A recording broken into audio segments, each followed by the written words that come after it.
Expectations పెట్టుకొని 'rod' movie ఒకటైతే, expectations లేకపోయినా లో ఎక్స్‌పెక్టేషన్స్‌తో వెళ్ళిన 'కంకర్ రాడ్' అయిన మూవీ ఇంకోటి. ఇందులో 'రాడ్' ఏంటి, 'కంకర్ రాడ్' ఏంటి ఇప్పటికి మీకు అర్థమయ్యే ఉంటుంది. మనం ఇంకా డీటెయిల్‌గా మాట్లాడుకునే ముందు ఇప్పటికొచ్చి మన ఛానల్ ఎవరైనా సబ్స్క్రైబ్ చేసుకోకపోతే వెంటనే మన ఛానల్ సబ్స్క్రైబ్ చేసుకోండి. ఇంకా లేట్ చేయకుండా మన టాపిక్‌లకి వెళ్ళిపోదాం. ముందుగా నా 'కూలీ' లియోతోనే ఏంటి ఇలా ఉందనుకున్నారు అంతానా? లోకేష్ ఫిల్మోగ్రఫీలో విజయ్ చేసిన 2 మూవీసే యావరేజ్‌గా ఉంటాయి, 'మాస్టర్' ఇంకా 'Leo'.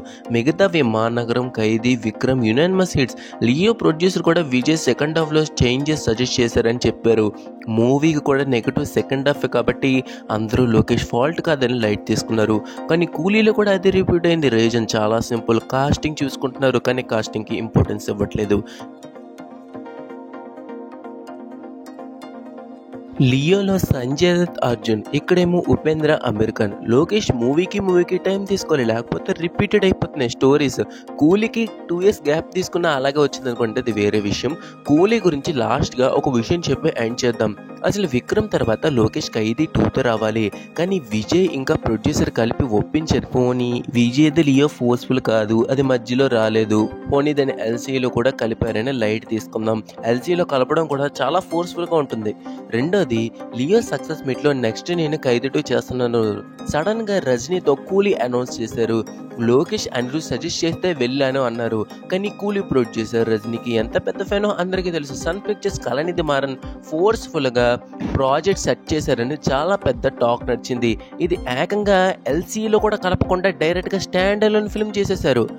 So some external force ఏమైనా లోకేష్ పై ఉందా? అంతేకాకుండా 'ఖైదీకి' ముందు ఫోర్స్ఫుల్గా వచ్చిన లియో, 'కూలీ' రెండు కూడా డిసప్పాయింట్ చేసాయి. ఇది మీరు అండర్లైన్ చేసుకోండి. ఇది మొత్తం మన థియరీయే, నిజంగా ఏమైందో మన ఎవరికి కూడా తెలీదు. కానీ నెక్స్ట్ 'ఖైదీ 2'కు కూడా ఇది రిపీట్ అయితే నాలా జ్యూస్ అయిపోలేదని లోకేష్ కనకరాజ్ లాంటి పెద్ద డైరెక్టర్ కూడా ప్రూవ్ చేసుకోవాల్సి వస్తుంది.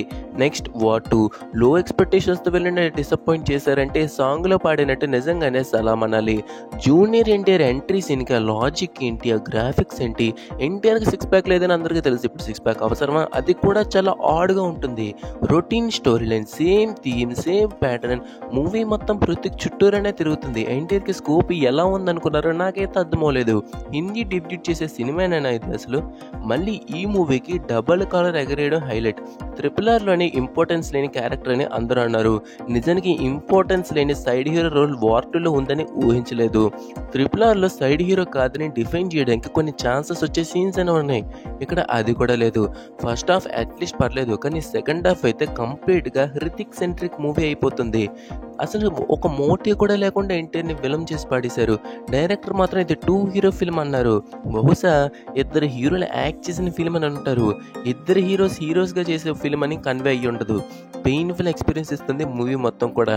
బాలీవుడ్ పైత్యం, బ్యాడ్ విఎఫ్ఎక్స్, భయపడే ఫిజిక్స్ ఒకటి కాదు అన్ని క్వాలిటీస్ ఉన్నాయి ఈ ఫిల్మ్లో. అందుకేనేమో కనీసం 'కూలీ' యావరేజ్ అనే టాక్ వచ్చింది. వార్ 2కి ఏకంగా డిజాస్టర్ టాక్ నడుస్తుంది.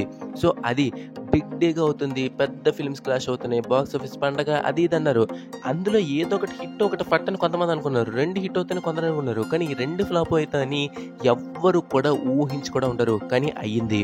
సో ఈ 2 కళాఖండాల్లో మీరు ఏది చూశారు మాకు కింద కామెంట్ చేయండి. వీడియో మీకు నచ్చినట్లయితే లైక్ చేయండి, షేర్ చేయండి. ఇంకా వీడియో కోసం ఛానల్ సబ్స్క్రైబ్ చేసుకోండి. Thank you for watching. జై హింద్.